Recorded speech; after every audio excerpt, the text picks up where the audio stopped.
A very good evening to all of you. So today again,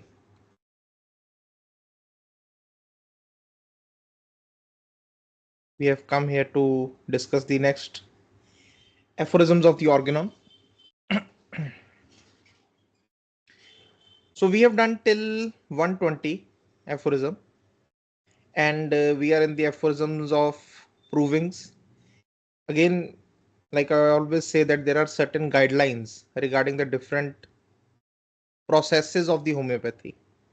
So proving is again one of the processes of the homeopathy by which we learn the action of the medicine, what kind of power, what kind of peculiar power each medicine basically has in its own.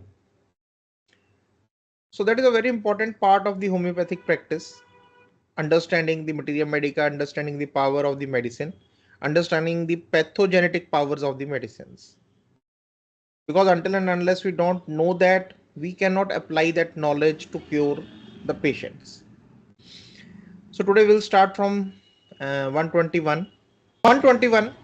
In proving medicines to ascertain their effects on the healthy body, it must be borne in mind that the strong heroic substances, as they are termed, are liable, even in small doses, to produce changes in the health even of robust persons. So the substances, heroic substances means the substances which are coming from the narcotic family. Those substances, even in the smallest of the doses, because there are some substances which have great power in them to affect the health of a human being. Then there are substances which have power, but it is very less. But still, they affect the health of the human being in their own peculiar way. So, among them, heroic substances, the narcotic substances, are those substances which, even if taken in a very small dose, can basically produce the changes in the health of even a robust person, of a very strong, healthy person. Those of milder power must be given for these experiments in more considerable quantities. So when we are conducting these experiments, we have to give them in a very mild power in order to observe the action of the very weakest. However, the subjects of the experiments should be persons free from disease, who are delicate, irritable, and sensitive.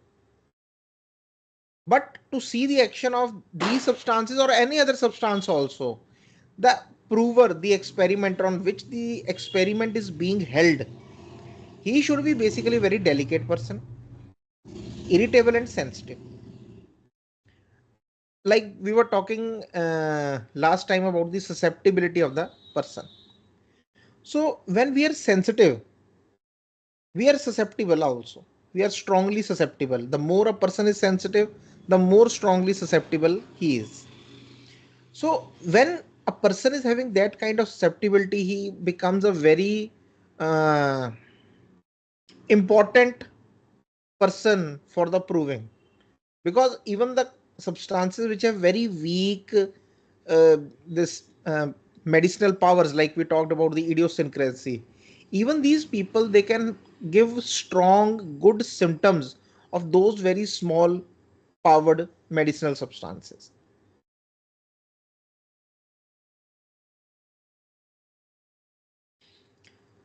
So in these experiments, on which depends the exactitude of the whole medical art and the weal of all future generations. So this is a thing which is given by Dr. Hahnemann, the importance to these provings, that the exactitude, the perfection of the whole medical art basically depends upon these experiments, the weal of the future generations of mankind. Weal means something which can heal the future generations. No other medicines should be employed except such as are perfectly well known and of whose purity, genuineness, and energy we are thoroughly assured. So, whenever we are giving these medicines during the experiments, during the provings, we should be known, we should know the quality of those remedies. For example, if we are using the plant remedies, we should be very careful. We should know that which genus it is, which what kind of species it is, what is the characteristic of the plant, and whether it is coming from a very genuine source, the purity of the mixture which is made, the purity of the sorry, not mixture, but the purity of the dilution which is made, we should be very well and perfectly known about it, what kind of energy see, there is a very beautiful word used in this thing, is the energy, whose purity, genuineness and energy we are thoroughly assured. Okay, purity and genuineness, we can understand that it should come from a very pure source, the species or something. If we are using the phosphorus, then that should be a very pure and genuine part. But what about the energy? Anything which we use, either as a food item, either we use in our surroundings, you plant something, you keep something in your room, in your surroundings, they all have certain kind of energies. For example, I'm just giving you an example. For example, when you're feeling very thirsty and you have taken a glass of water, you feel relieved. There is a feeling inside that we are relieved. But when you are not thirstless, you have had good water, and after 5 minutes you again drink a glass of water, right? Then you will not feel the same relief. The relief will not be there. Okay, uh, it might not produce any kind of effect, or it can produce an adverse effect. For example, you might find that I should not have taken this glass of water, now I'm not feeling good. So the situations in which these things are kept, what kind of soil, what kind of part of the world we are getting these sources, the purity and genuineness and the energy, basically energy is something which we can feel. Energy is not something which we can see. Energy is not something which we can have a we can look at or we can hear of it. It is something which is to be felt. So the feeling that kind of thing gives is very important. That is why during the provings, if you go to the provings, in most of the remedies it is listed that the prover felt this after taking the first dose, felt this after taking the second dose, or felt this thing after 8 hours or 10 hours or 12 hours, he felt this thing. This feeling is very important to understand.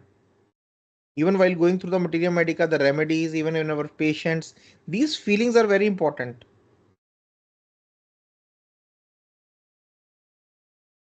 So even when we are doing these provings, why I'm talking about this thing is that the whole homeopathy is basically based on dynamism. Until and unless we know the dynamic character of these remedies, we will not be able to get the complete knowledge of the medicines. Even in the case taking, if we don't somewhere touch with the dynamic part, the dynamicity of the whole case, we will not be able to understand the case fully. So we also have to come or try to come at that level where we can feel the energy, where we can feel the patient, where we can feel the flow of the case, that it is going in a good direction. Many times, when the remedy comes, you don't know until the medicine is given, we are not sure that whether the medicine is right or wrong. But then there are some times, when the case is going good, you're getting the some symptoms and everything is, you have this feeling, that you have got a very right remedy, that this is a very right remedy, and you give that remedy, and the patient also starts getting better, and in an excellent way the patient starts getting better, that you don't have to rethink the remedy again. So the more closer we go to the case on the energy part, the more closer we go with the materia medica on the energy part, we become part of these things, because this whole concept, this whole organon, this whole homeopathy is basically based on the dynamism. So until and unless we connect to the dynamic part of the homeopathy, we will always feel, that okay, we are getting the results, we are, the patients are getting better in a way, but something is missing, because we are just talking about the homeopathy or feeling about the, or sorry, uh, seeing about the homeopathy on a more superficial level, on the more material level. We are trying to understand, we are trying to learn the concepts, we are trying to learn homeopathy, but we are not connecting with it. So this connection is very important.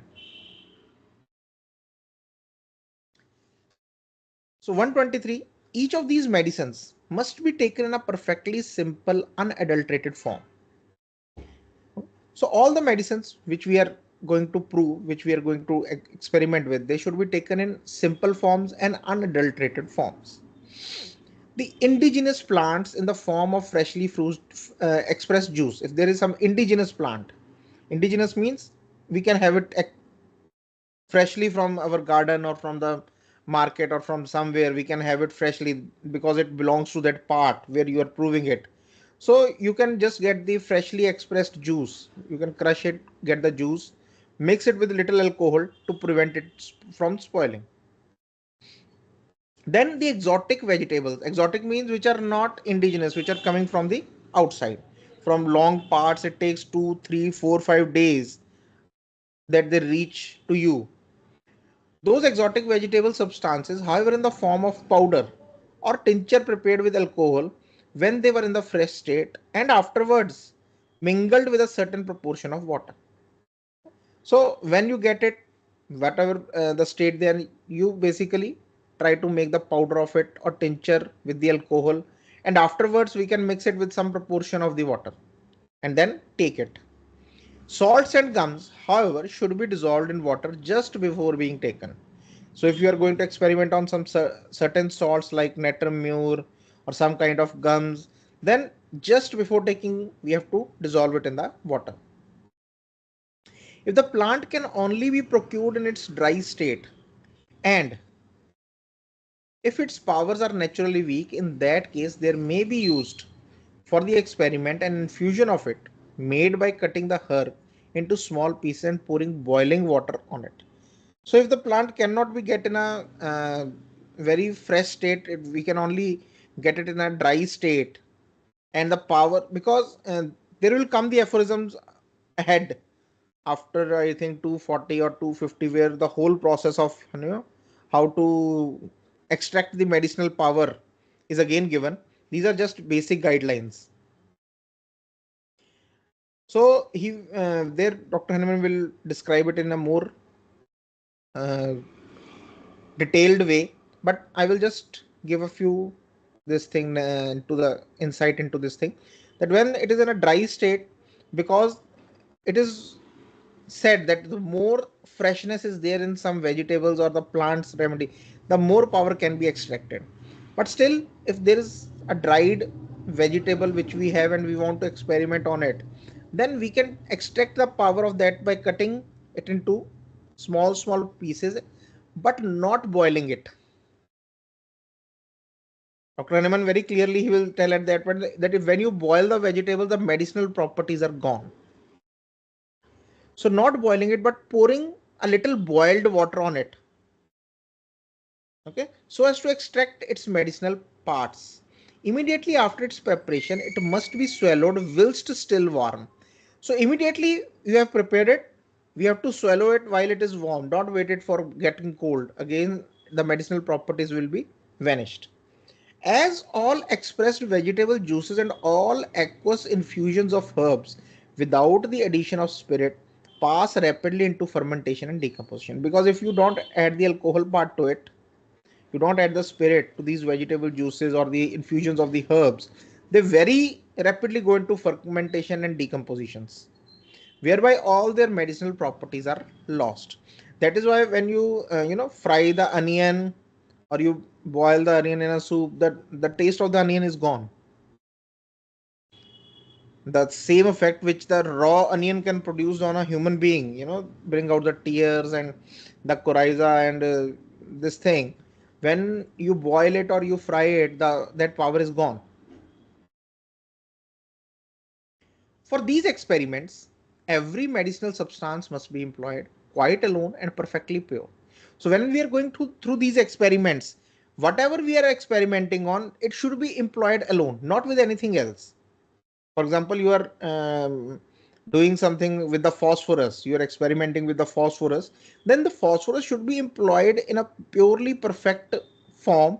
The preparation should be made in a purely perfect way, and it should be used alone, without the admixture of any foreign substance and without taking anything else of a medicinal nature the same day or yet on the subsequent days or during all the time we wish to observe the effects of the medicine. Very small details of what not to do Dr. Hahnemann has given in the Organon, so that a pure picture of what kind of action the medicine has, what kind of power the medicine has, can be understood. That even if when you're taking the medicine, don't take any other medicinal substance on that day or on the subsequent days or during the time we wish to observe the effects of the medicine. For example, I want to observe for 7 days. For 7 days, don't take anything medicinal. And the day you take something medicinal, by chance, you didn't remember it, stop observing the effects of the medicine. Otherwise, the picture will be intermingled. We will not be very sure. That is why he has used the word we wish to observe. So if you want to observe for 4 days, okay. After 4 days, you can have something. If you want to observe for 1 week, 10 days, then it. And in between, if you have taken something, then stop observing. Stop the experiment. Then don't write the details. Okay, this may be the part of the phosphorus or that may be the no. Then stop it. During all the time the experiment lasts, the diet must be strictly regulated. So diet is very important when the experiment is going on. Again, because of the same reason, it should be as much as possible destitute of spices. It should not contain any kind of thing which is spicy or any other kind of spices. Of a purely nutritious and simple character, green vegetable, roots, and all salads and herb soups, which even when most carefully prepared possess some disturbing medicinal qualities, they should be avoided. So the green vegetables, they should be avoided. Roots should be avoided. All salads and herb soups, they should be avoided.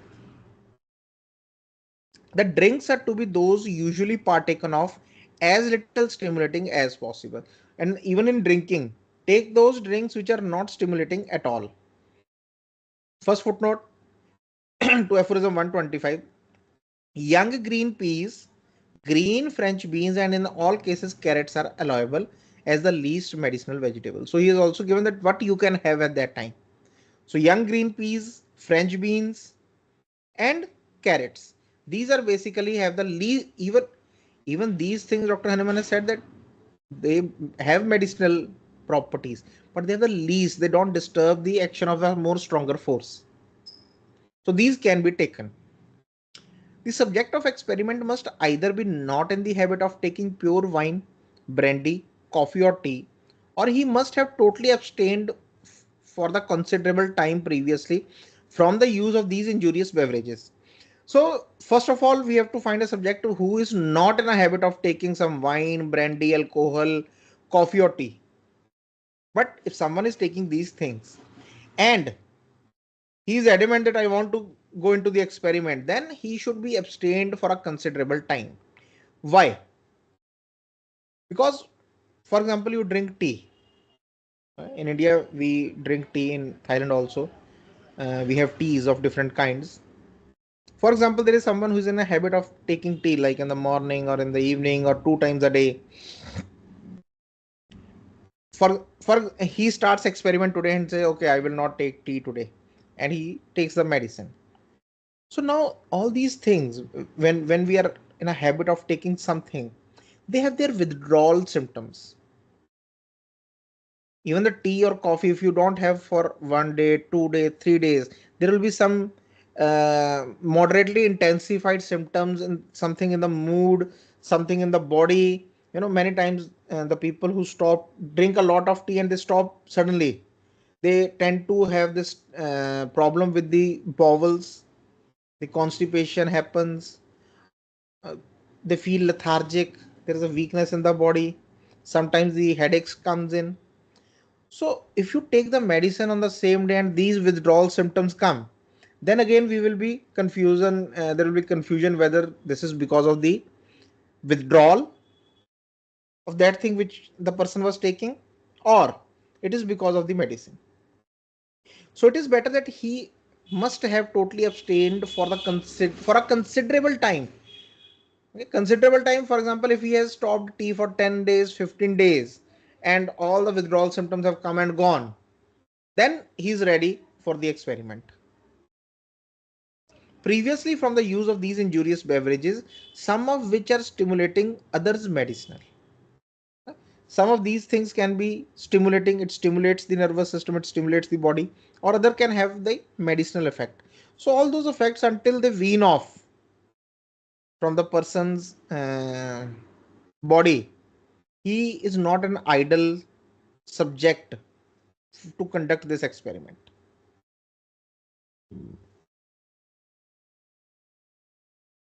The person who is proving the medicine must, during the whole time of the experiment, now that is with the diet, now with the mental regimen, the mental routine, how he should be, the person who is proving the medicine must, during the whole time of the experiment, avoid all overexertion of mind and body. He should not overexert his mind and body. All sorts of dissipation and disturbing passions, he has to avoid any kind of disturbing passion. If he has any kind of habits which he has, which can disturb the action or the understanding of the medicinal part, he should have no urgent business to distract his attention. He must devote himself to careful observation, self observation, and not be disturbed whilst so engaged. Because in the proving, when you have taken the medicine, you have to be with yourself all the time. That self observation is very much necessary. That is why the best prover can be physician. If he's in a healthy state, the aphorisms will come for that. But even if the other person, you are proving the medicine on some other people, then you have to tell them that you have to self observe, you have to be very careful. The subject which is going to prove the medicine has to be chosen very carefully. He should have this power to self observe, that what are the symptoms, sensations which I am feeling inside my body. And when he's doing that thing, when he should not be disturbed at all. So there should not be any distraction, any business distractions, any distraction of the work, any distraction of the house.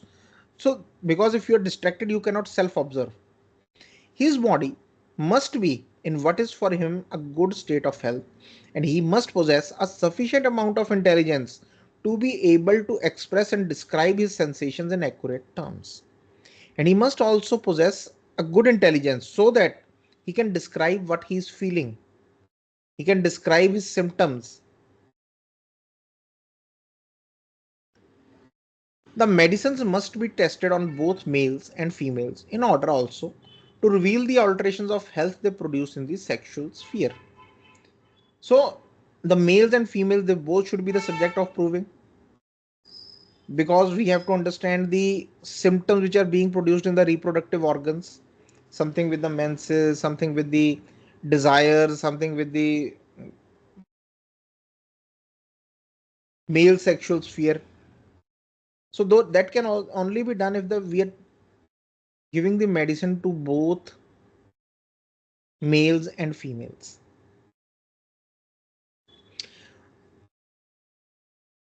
Okay, this we will, because it is related to the next part.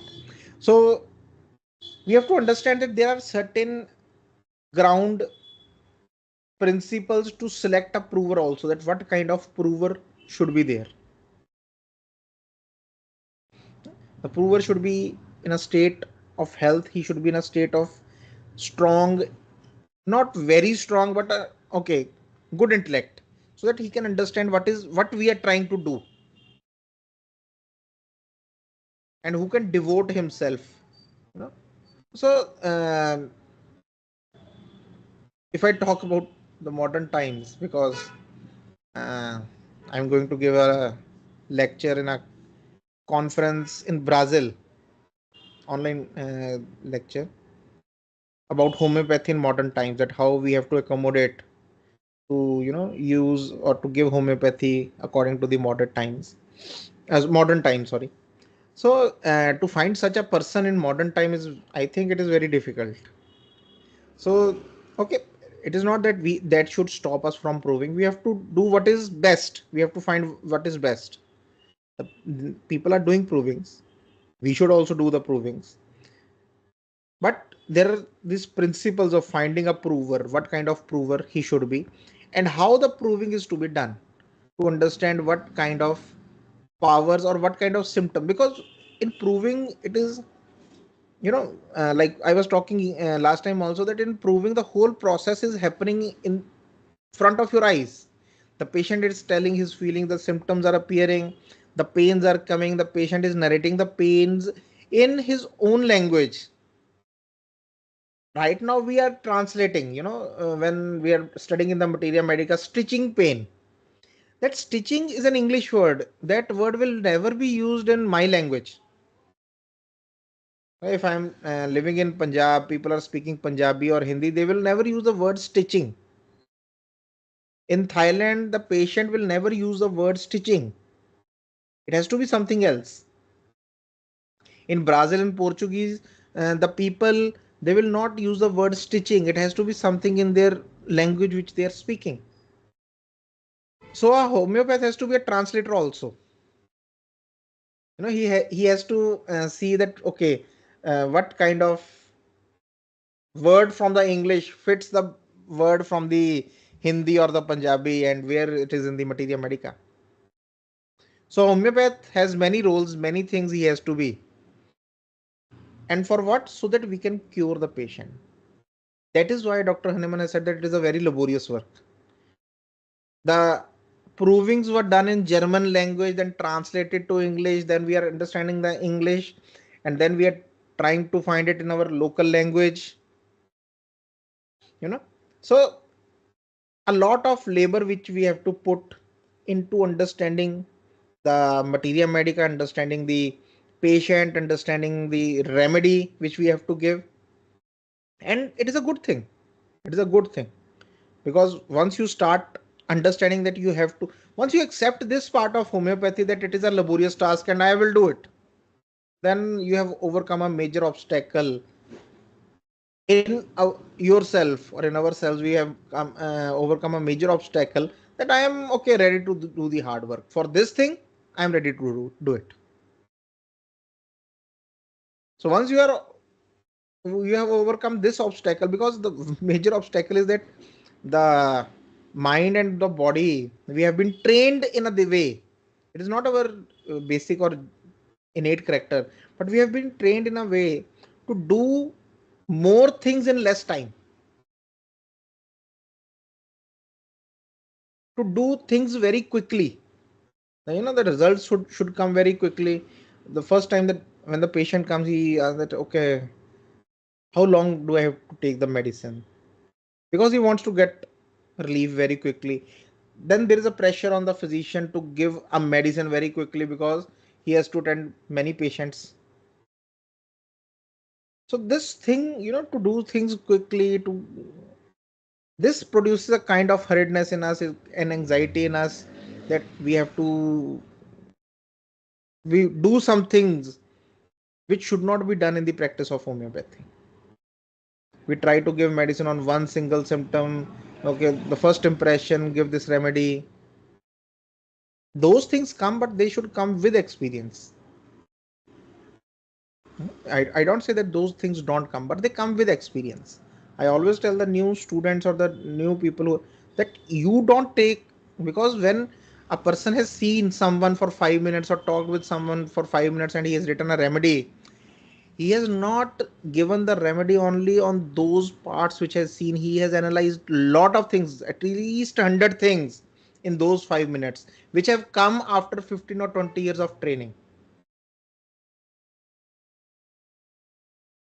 He might tell you, or she might tell you that, okay, see the physical structure of the patient, that is why I'm giving the medicine. But it is never this thing. This is what confuses the young students. and they say, okay, whenever I will see this kind of face, I will give the remedy and the patient will be well. It is never this thing. Don't go for that thing, don't fall for that thing. That person has accumulated the knowledge for past so many years that he or she has come to this stage that now they can give medicine in 5 minutes or 10 minutes, and the patients are also getting well. I'm talking about that kind of scenario where the patients are also getting well, and not that giving the medicine in 5 and 10 minutes and then next time also changing the remedy, then next time also changing the remedy. Not that kind of practice. Because when you have seen thousands of patients, then you know what to look for. You have this thing, it comes to you that what you're looking for, and you go directly to that part, you know where to find it. But don't do it in the initial practices.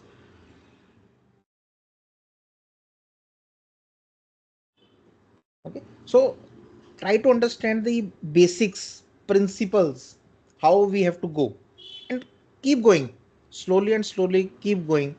Because to become fast we have to start slow. That is how we have to go. Keep reading, keep understanding every day. Go read some medicine, understand some symptom, understand some part of the materia medica, try to apply it on the patient. It's okay if it works, it is okay if it does not works. Come back, do it again.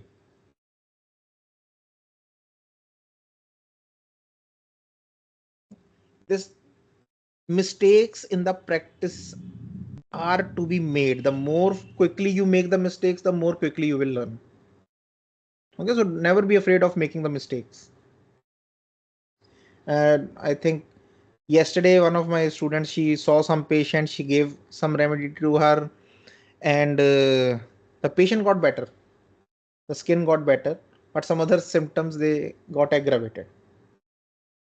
So she was in a very this anxiety and this thing that have I done the suppression? It see, these things are not suppressions. This was already happening to the patient. This was already happening. But yes, you can understand that we have made a mistake and we can now learn from that mistake. That's where I have gone wrong and I will try not to do that thing again. But don't stop there. Don't uh, when you're going for the next time, take a lesson from that experience, but don't keep the experience with you. This is a very important part. We do the opposite. We keep the experience but don't take the lesson from it. We keep the memory of that thing which has happened, that bad thing that has happened, but we don't learn from that bad thing, what was wrong that happened there. And because we have that memorized experience, we are always afraid of doing something in the future. For example, if someone went on the stage, he was the things were not coming to the mind, he was not able to speak properly, there was some confusion about what he is going to speak. Next time when he will go to the stage, or he is basically preparing to go on the stage, if he remembers that thing, then the same thing is going to happen. If he remembers that experience, he has to learn from that experience that I was not well prepared, I have not rehearsed, I was not at a mental this thing to give this, and I have to be prepared for it next time. I will prepare. I will not remember the experience. I will learn from the experience. These are two different things. People remember the experience and they always keep on narrating the experience. I went there and that bad thing happened, so I am afraid to do it again.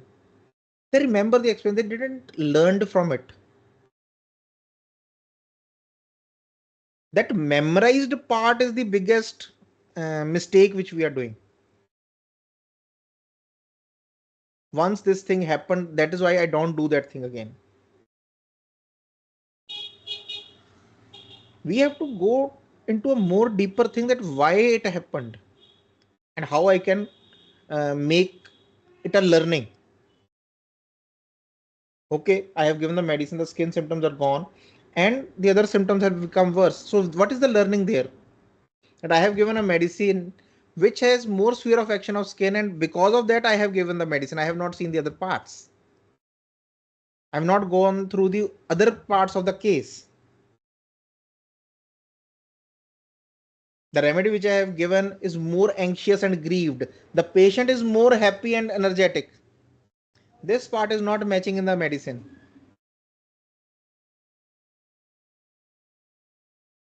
So we have to understand it in that way. That okay, now I have learned that I have missed something, and in my future cases I will take all these things again. So this way you will forget the experience, but the learning will remain and the confidence will increase.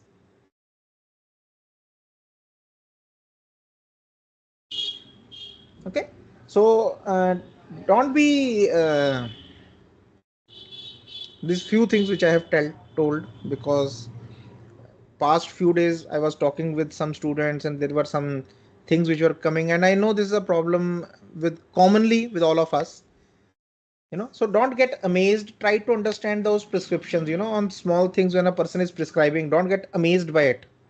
Don't have that wow feeling, but how a person would have reached there, that is important. With that, I will stop today's class here. Next time we will meet and we will talk about further aphorisms, further some things we will talk about. And if there are any questions, you are always welcome to ask those questions. We can go about them. Thank you, and have a very good night.